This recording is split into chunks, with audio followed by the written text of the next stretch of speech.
Jumpa lagi dengan saya Review Channel. Pada kesempatan kali ini saya akan tes adapter charger dari brand unit yang support 120 watt GaN charging. Salah satu adapter charger sakti ini ya. Nah, kali ini saya uji untuk mencharging ke berbagai macam device dari brand BBK Group, mulai dari Realme, Oppo hingga Vivo. Seperti apa performa adapter charger unit GaN 120 watt ini dalam mencharging ke berbagai macam device dari BBK Group? Simak videonya. Ini yang kita dapat dalam paket pembelian adapter charger unit GaN 120 watt yang dikemas dengan kemasan warna hitam kombinasi kuning seperti ini.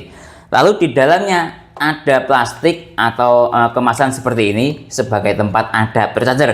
Di dalamnya lagi ada ini semacam user manual. Nah, seperti ini menggunakan bahasa Indonesia.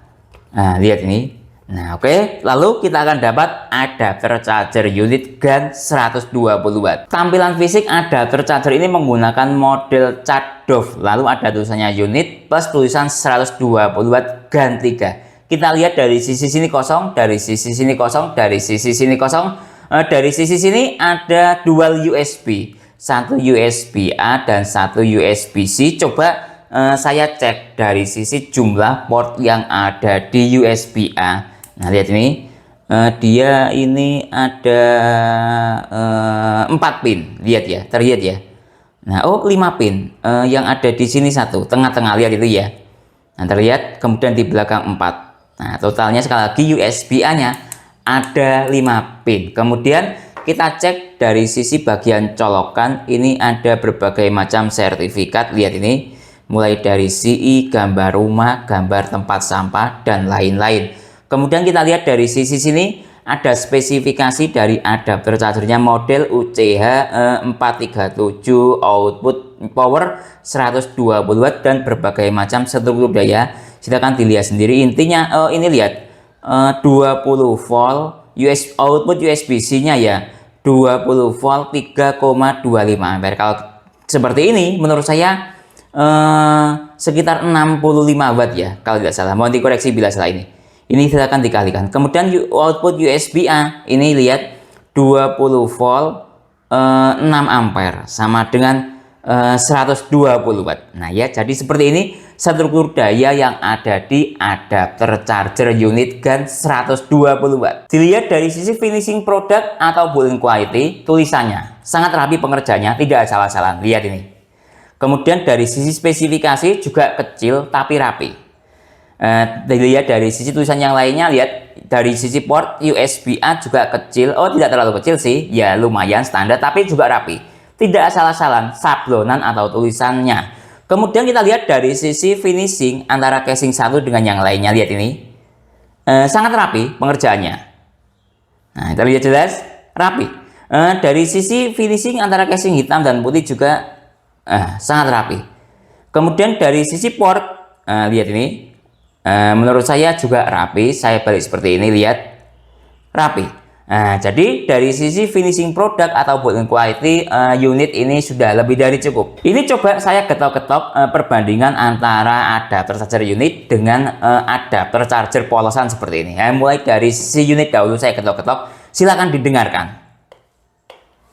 Enak, tek tek tek gitu. Coba dari sisi sini.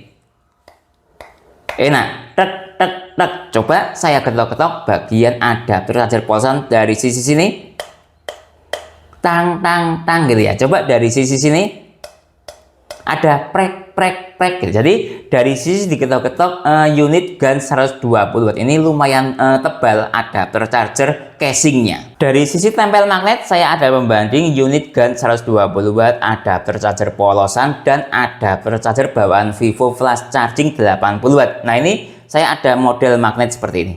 Pertama dari sisi unit dahulu. Nah, lihat ini ya, saya tempelkan magnetnya, saya taruh di sini, lihat dia tidak nempel magnet. Artinya colokannya itu berkualitas, tidak mudah berkarat ya. Nah, lihat ini. Kemudian coba kita bandingkan dengan misalnya adapter charger bawaan Vivo flash charging 80 watt. Lihat ini saya tempelkan, dia juga tidak nempel. Nah ya, jadi standar colokan dari unit ini setara dengan adapter charger bawaan Vivo flash charging 80 watt. Sekarang coba adapter charger polosan ini saya tempelkan, dia nempel. Nah, ini kualitas colokan yang ya kualitas harga murah lah ya, biasanya nempel magnet seperti ini. Perbandingan dari sisi desain, nah ini coba saya bandingkan berbagai macam brand dengan struktur daya yang berbeda-beda. Ini dari brand Venson 70 watt, lihat seperti ini, lihat ini unit perbandingannya kurang lebih sama ya dengan unit, cuman beda desain saja. Nah ketika saya bandingkan dengan Tranyo 120 watt, unit 120 watt lebih besar Tranyo, lihat ini perbandingannya. Nah, kalau kita mengacu pada sisi perbandingan desain dan daya. Nah, yang unik itu ketika kita bandingkan dengan Baseus. Ini Baseus 100 watt. Sebentar, saya perjelas. 100 watt Baseus. Nah, seperti ini. Nah, dia paling besar sendiri padahal dayanya 100 watt. Kalau kita berpacu pada daya, kan ya lebih besar unit, tapi kok desainnya lebih kecil. Nah, ada yang mungkin dia menggunakan GaN sehingga ukurannya lebih kecil, kita tidak bisa berpacu seperti itu ya, monggo. Nah saya cuma ingin membandingkan berdasarkan data seperti ini. Oke, dari sisi desain sudah, sekarang coba kita bandingkan dari sisi berat, ini timbangannya. Dari sisi unit dahulu, nah lihat ini, kalau kita menggunakan pacuan teknologi GaN, kita tidak bisa membandingkan sesuatu itu berdasarkan besar atau ukurannya dan berdasarkan beratnya. Bisa juga seperti itu, ada juga. Tapi kalau ada yang berpendapat, oh kalau besar dan berat itu mantap kualitasnya, komponen yang ada di dalamnya itu bagus, ada yang berpendapat seperti itu ya, beda-beda pendapat. Nah oke, dari sisi unit ini beratnya lihat 99 gram. Oke, sekarang saya bandingkan misalnya dari Venson dahulu 70 watt. Nah lihat 70 watt 127. Nah dari sisi desain kurang lebih sama, tapi lebih berat Venson. Nah ya, kalau unit ringan, nah ya oke. Dari sisi Venson sudah, coba saya bandingkan misalnya dengan Tranyo. Nah dayanya sama 120 watt dengan unit, cuman agak besar Tranyo. Coba ini saya taruh sini 125. Bahkan dibandingkan dengan Venson masih berat Venson.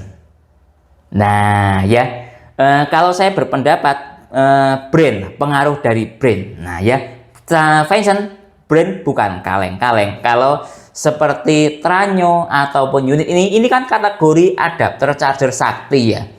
Nah ya, jadi ya sama juga Tranyo ini juga kategori adapter charger sakti. Jadi ya kualitasnya itu atau build-in quality tingkat desain, antara perbandingan tingkat desain, watt dan berat ya 11-12 kalau menurut saya seperti itu. Nah, kembali ke sini lagi. Coba sekarang saya bandingkan dengan Baseus, lebih besar, apakah dia lebih berat? Nah, lihat ini. 212, 2 kali lebih berat daripada unit. Padahal cuma 100 watt. Baseus brand bukan kaleng-kaleng. Juga menggunakan teknologi GaN ini. Nah ya, saya bingung analisisnya. Intinya data yang saya sampaikan ya seperti itu. Kalau sampean ngejar dari sisi mempermasalahkan desain, kemudian berat dan perbandingan daya, ini tidak masuk. Nah ini tidak masuk. Tapi kalau yang sampean kejar itu tentang fitur, kemampuan, protokol, isi daya cepat, misalnya dia support SuperVOOC ataupun yang lainnya, ini masuk. Tapi perlu pengetesan lebih lanjut ke masing-masing device. Silakan dilihat ke video selanjutnya. Tes protokol isi daya cepat dengan menggunakan dual USB Doctor ini dari Finersi dan USB Doctor Cosi. Pertama saya cek dari sisi USB A dahulu. Kalau USB A saya cek dengan menggunakan USB Doctor Finersi. Nah lihat ini lewat jalur USB A. Nah seperti ini. Nah sudah nyala. Sebentar saya masuk ke fast charging seperti ini. Saya buat auto detect. Nah kita tunggu sebentar, ini masih loading. PD tidak aktif, wajar ya, karena ini lewat jalur USB A. Lihat baterai charging aktif, FCP dia support hingga 12 volt, lumayan tinggi. SCP lihat sangat mantap, dia support hingga 100 watt lewat jalur USB A. Kemudian QC 5 volt, 9 volt, 12 volt, QC 2.0, QC 3.0 dia tidak bisa. Nah ini yang saya suka. Ternyata lewat jalur USB A dia support VOOC, dash, WRAP, dan SuperVOOC-nya aktif hingga 10 volt. Ini salah satu protokol isi daya cepat lewat jalur USB A paling bagus yang pernah saya temui. Lihat, dia support 100 watt. SCP itu supercharger protokol dari Huawei. Kemudian lihat quick charging-nya dia support 12 volt. Bahkan Superfook-nya juga aktif. Sayangnya PUM Express dia tidak aktif ya. Berbagai macam perbedaan lah ya antara adapter charger satu dengan yang lainnya. Tapi menurut saya ini paling bagus. Nah, lihat tes dari sisi USB-C atau PD sudah selesai. Langsung PD-nya aktif. Ini saya menggunakan kabel dari brand Xiaomi ya, yang support daya 120 watt. Langsung PD 3.0 aktif. Lihat, 120 watt. Sangat bagus. Kemudian FCP aktif, SGP aktif 100 watt. 120 watt, 100 watt. Jadi dari sisi tulisan 120 watt, ini juga 120 watt. Klop antara spesifikasi dengan hasil tes. Kita cek dari sisi yang lainnya. Nah, lihat ini yang saya suka. Dia lewat jalur USB-C ataupun USB-A ternyata support VOOC dan Wrap dan Superfook. Lihat. Bahkan QC seri keempat atau 4.0 dia juga aktif. Nah, cukup bagus sekali kemampuan protokol isi daya cepatnya. Sekarang saya tes dari sisi menggunakan USB Dr. Cozy. Nah, lihat ini saya masuk ke protokol. Nah, saya tes. Nah, kita tunggu. Masih loading. Nah, lihat nih. Nah, tadi dari sisi USB Dr. Finersi dia mencapai 120 watt, tapi tidak data ya 120 watt itu dia mengatakan PD. Kalau dari sisi Cozy PPS, lihat ini PPS-nya 120 watt, PD-nya 65 watt. Nah, kemudian voltasenya dia support 5 volt sampai 20 volt, cukup lengkap sekali. Maksimalnya 20 volt. Kemudian PPS, lihat ini dia PPS-nya, lihat 20 volt 6 ampere sama dengan 120 watt. Hasilnya di sini. QC 2.0 5 volt 9 volt 12 volt. QC 3.0 tidak aktif. Nah, lihat ini ada tulisannya PD 3.0. Jadi ini hasil dengan menggunakan USB Dr. Cozy. Tes PD trigger unit 120 watt. Nah, buat teman-teman ada yang belum paham mungkin apa itu PD trigger, di sini dia melakukan pengetesan PD 2.0, 3.0, PPS, QC4, PD 3.1, EPR, dan AVS. Itu pengetesan yang dicakup oleh PD trigger. Lihat ini sudah saya loadingkan. Kita tunggu sebentar. Ini masih loading ya. Nah, kita tunggu. Nah, lihat PD triggernya langsung support 120 watt. Sama seperti yang ada di unit ini. Jos ya. Antara spesifikasi dan hasil itu klop. Nah, ini yang saya suka. Kemudian kita cek dari sisi struktur daya. Lihat ini dia support 5 volt sampai paling tinggi di 20 volt. Lihat ini. Coba mungkin ada yang di bawahnya lagi, saya scroll, tidak ada. Kemudian dari sisi ampere dia support 3 ampere, 3,25 ampere hingga 6 ampere. Sangat lengkap kemampuan PD triggernya. Tes perbandingan Ripple ke ponsel Samsung Galaxy A05 Super Fast Charging 25 watt akan saya bandingkan dengan Ripple-nya Tranyo. Sama-sama 120 watt, sama-sama dalam kategori menurut saya ini charger sakti. Pertama dari sisi unit dahulu. Lihat ini saya hubungkan sekarang. Nah, lihat sudah saya hubungkan. Kita tunggu sebentar. Super Fast Charging aktif. Sebentar saya rubah mode tampilannya dahulu. Nah, seperti ini kan enak. Lihat ini PPS yang aktif dengan struktur daya ini masih negosiasi daya. Kita tunggu sebentar sampai daya maksimal, kemudian baru kita cek dari sisi Ripple-nya dengan menggunakan adapter charger unit seperti ini. Nah, lihat dia berangsur-angsur naik menuju titik daya maksimal. Lihat dayanya sudah di atas 15 watt, sudah rasional. Super Fast Charging aktif. Sekarang saya masuk ke menu Ripple. Nah, lihat ini nilai Ripple-nya. Saya pause cara acak menghasilkan nilai VPP 52 mV dengan struktur daya kembali ke sini. Nah, lihat ini 9 volt kali 2 ampere sama dengan tadi di maksimal 21. Lumayan rendah nilai Ripple-nya. Menurut saya seperti itu berdasarkan data yang ada di sini. Sekarang saya ganti dengan menggunakan adapter charger Tranyo. Nah, tadi catatannya dari unit sekitar di 50 atau 52. Nah, ini saya ganti adapter charger Tranyo menggunakan port yang sama dan alat tes yang sama lah ya intinya. Lihat ini saya hubungkan sekarang. Kita tunggu sebentar. Super Fast Charging juga aktif. Biarkan ponselnya standby. Lihat ini sekarang masih PD 3.0 yang aktif. Nah, kalau Tranyo ini kita tunggu sebentar. Mungkin ini masih negosiasi daya ya. Nah, lihat berubah menjadi PPS. Kalau PPS-nya sudah jalan, dia berangsur-angsur akan naik perlahan-lahan. Lihat, cuman deteksi dayanya agak lebih lambat Tranyo dibandingkan dengan unit tadi. Kira-kira seperti itu. Mohon dikoreksi bila salah. Nah, lihat ini. Ya, 11 watt ya, 12 watt. Nah, lihat ini. Agak lambat perkembangan dayanya. Nah, sudah di atas 15 watt, sekarang sudah rasional ya ini. Yang masuk super fast charging Samsung 25 watt. Sekarang saya masuk ke menu Ripple.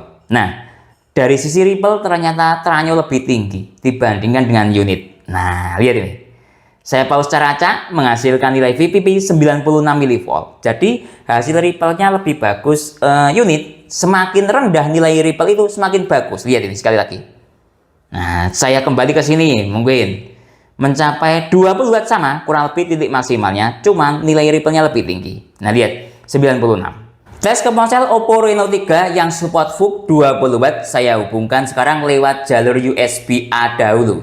Nah, lihat nih ya, sudah saya hubungkan start dari baterai 39%. Ini saya hubungkan dengan menggunakan kabel dari brand Anker. Nah, ya terlihat ya. Nah, seperti ini. USB-A. Oke, biarkan ponselnya standby. Sebentar kita lihat dahulu. Ini VOOC ya yang aktif. Nah, super fast charging secara tulisan VOOC seperti itu. Ini VOOC 20 watt, biarkan ponselnya standby. Sekarang kita cek dari sisi yang ada di USB Dr. Koshi, DC yang aktif dengan struktur daya 4,3 volt kali 2,9 ampere sama dengan 12, sekian watt. Sekarang saya masuk ke menu Ripple. Nah, lihat ini nilai Ripple-nya juga lumayan rendah, lihat. Saya pause secara acak menghasilkan nilai VPP cuma 17 mV. Tes ke ponsel Oppo Reno 3 yang support VOOC 20 watt saya hubungkan lewat jalur USB-C. Ini saya menggunakan kabel Vivan 240 watt. Lihat ini saya hubungkan sekarang. Nah, kita tunggu sebentar. Nah, lihat loading. Start dari baterai 40%. VOOC-nya aktif ya walaupun lewat jalur USB-C super fast charging. Oh, dia mengalami restart. Nah, lihat ini, kita tunggu sebentar. Nah, VOOC-nya aktif, super fast charging. Apakah dia mengalami restart lagi atau tidak? Kita tunggu sebentar. Aman ya. Nah, oke, sudah aman. Sekarang kita cek dari sisi USB Dr. Koshi PD 3.0 yang aktif dengan struktur daya 4,4 volt kali 3,9 ampere sama dengan 17, sekian watt. Dari teori VOOC 20 watt cukup maksimal sekali. Ketika menggunakan USB-A tadi sekitar di 12-13 watt, lebih tinggi yang pakai USB-C. Sekarang saya masuk ke menu Ripple. Dayanya tinggi tapi Ripple-nya tetap cukup bagus. Adapter charger unit ini saya pause secara acak menghasilkan nilai VPP 17 mV. Tes ke ponsel Realme 9i yang support Dart charging 33 watt. Pertama coba. Tadi kan berdasarkan tes USB dan definisi dual port ini bisa support Dart charging semuanya baik USB-A dan USB-C. Pertama coba saya tes dari sisi kabel PD dahulu atau USB-C. Nah, lihat ini, kita tunggu sebentar, masih loading. Nah, lihat ini, dari charging aktif, ada desimalnya start dari baterai 32%. Biarkan ponselnya standby. Kita cek dari sisi protokol isi daya cepat yang aktif DC dengan struktur daya 9 volt kali 2,2 ampere sama dengan 20, sekian watt. Ini setara dengan menggunakan adapter charger bawaan ponsel. Sekarang saya masuk ke menu Ripple. Lihat ini, saya pause secara acak menghasilkan nilai VPP 57 mV. Nah, sekarang coba saya ganti dengan menggunakan kabel USB-A. Nah, biasanya teman-teman yang mengandalkan bawaan ponsel kan pasti menggunakan USB-A karena secara bawaan ponsel kan adapter charger Dart charging itu USB-A. Nah, lihat ini coba. Apakah bisa atau tidak? Nah, buat kaum penggemar USB-A. Nah, lihat nih, saya menggunakan kabel dari brand Anker ya. Nah, coba saya hubungkan sekarang lewat jalur USB-A. Nah, kita tunggu sebentar. Oh, Dart charging aktif. 33 watt ada desimalnya. Saya biarkan ponselnya standby. Sekarang kita cek dari sisi protokol isi daya cepat yang aktif DC dengan struktur daya 8,8 volt kali 1,8 ampere sama dengan 16, sekian watt. Lihat, dayanya lebih bagus menggunakan kabel PD. Ini saya menggunakan Anker 3 ampere. Secara ada kabel bawaan dari charging 33 watt ya menggunakan kabel 3 ampere. Nah, dari sisi sini sudah saya masuk ke menu Ripple. Secara Ripple hasilnya kurang lebih sama. Lihat ini, saya pause secara acak menghasilkan nilai VPP 46 mV. Tapi secara daya lebih bagus atau lebih maksimal dengan menggunakan kabel PD. Tes ke ponsel Oppo A3x yang support SuperVOOC 45 Watt. Pertama coba saya hubungkan lewat jalur PD. Lihat ini sudah saya hubungkan, kita tunggu sebentar. Lihat, kita tunggu sebentar, masih loading. SuperVOOC aktif 45 Watt, ada desimalnya. Biarkan ponselnya standby. Sekarang kita cek dari sisi protokol isi daya cepat yang aktif PD 3.0 dengan seluruh daya 8,9 volt kali 2,6 ampere sama dengan di 23 Watt. Nah ini kurang lebih sama ya kayak di itel RS4 power charging 40 Watt, kurang lebih dayanya tadi juga segini. Sekarang saya masuk ke menu Ripple. Nah jangan kaget kalau ke Oppo Ripple-nya tinggi. Sudah menjadi kebiasaan device ini suka menghasilkan Ripple yang tinggi tapi masih dalam kondisi aman. Saya pause secara acak menghasilkan nilai VPP 117 mV. Nah sekarang saya ganti lewat jalur USB-A dengan menggunakan kabel dari brand Robot 120 Watt. Sudah saya hubungkan, kita tunggu sebentar. Lihat ini SuperVOOC aktif, start dari baterai 40%. Mungkin dayanya tadi agak rendah karena baterainya sudah terisi lumayan banyak ya. 40% SuperVOOC aktif, ada desimalnya. Biarkan ponselnya standby.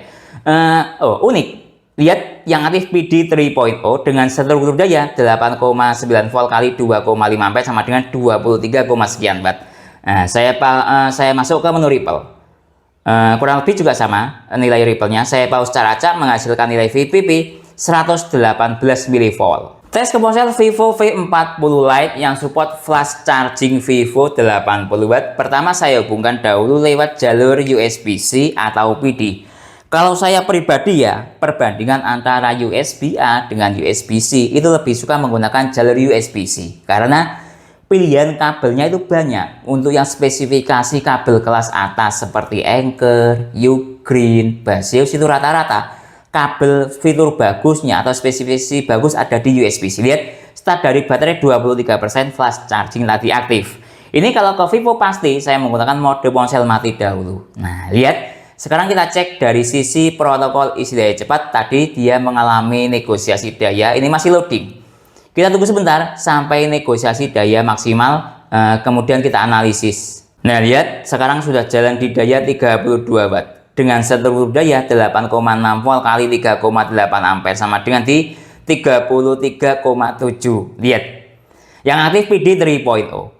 Ini mode ponsel mati dahulu. Dari sisi sini sudah, sekarang saya masuk ke menu Ripple. Lihat, ini nilai Ripple-nya juga tidak terlalu tinggi. Saya pause secara acak menghasilkan nilai VPP 27 mV. Sangat kecil nilai Ripple-nya. Nah, dari sisi sini sudah. Sekarang saya nyalakan ponselnya untuk mengetahui apakah ada desimalnya atau tidak. Nah, lihat ini ponselnya sudah nyala, start dari baterai 25%. Kita tunggu sebentar. Ada desimalnya. Nah, nyala desimalnya, flash charging aktif. Lewat jalur PD. Nah, dari sisi sini sudah. Sekarang coba saya ganti dengan menggunakan kabel USB-A. Nah, kalau kabel USB-A ini saya tes secara ponsel hidup saja ya, biar tidak mematikan, menghidupkan ponsel. Takut rusak ponselnya kalau sering-sering seperti itu. Langsung lewat jalur USB-A ini. Saya hubungkan sekarang. Lihat ini. Nah, tanda sudah terhubung. Lihat dia. Lihat ini. Dia kalau lewat jalur USB-A itu dia mengalami penyesuaian negosiasi daya dengan metode restart. Nah, lebih stabil lewat jalur PD ya. Nah, adanya data seperti ini. Makanya saya tadi bilang, saya lebih suka menggunakan jalur PD daripada USB-A. Tapi kan kadang teman-teman yang baru turun gunung sukanya menggunakan format bawaan ponsel. Kira-kira seperti itu ya. Kembali ke pribadi masing-masing. Flash charging aktif. Lihat ini. Nah, oke. Dari sisi ini yang aktif PD 3.0 dengan seluruh daya 8,3 volt kali 2,8 ampere sama dengan 23 watt. Dari sisi fast charging juga aktif, kira-kira kalau dicek desimalnya juga aktif lah ya, sama seperti menggunakan jalur PD. Saya masuk ke menu Ripple. Lihat ini nilai Ripple-nya juga tidak terlalu tinggi. Saya pause secara acak menghasilkan nilai VPP 30 mV. Tes speed charging kali ini akan saya gunakan untuk recharging ke ponsel Realme 9i yang support Dart charging 33 Watt. Pertama, kita cek dahulu sistem baterai yang ada pada ponsel Realme ini sebentar. Saya menggunakan aplikasi ya untuk mempermudah cara penyampaian saya. Nanti start dari baterai 6%. Dari sisi ini tingkat kesehatan baterai good, baterai jenis baterai Li-ion. Lihat ini Li-ion, maksimal kapasitas 5000 mAh. Oke, dari sisi sini sudah. Sekarang saya hubungkan lewat ini USB-C kabel VIVAN 240 watt. Saya hubungkan sekarang. Nah, lihat ini sudah saya hubungkan. Kita tunggu sebentar, masih loading ya. Lihat dari charging aktif ada desimalnya, start dari baterai 6%. Timernya saya nyalakan sekarang. Saya taruh di sini.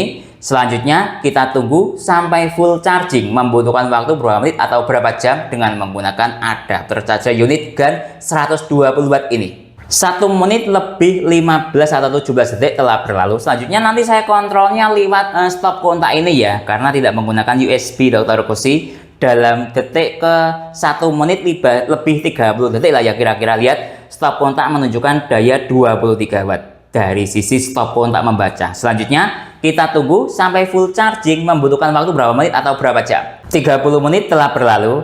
Kita cek dari sisi ponselnya dahulu. Nah, seperti ini. Lihat dia terisi 58%. Dan chargingnya masih aktif tapi tidak ada desimalnya.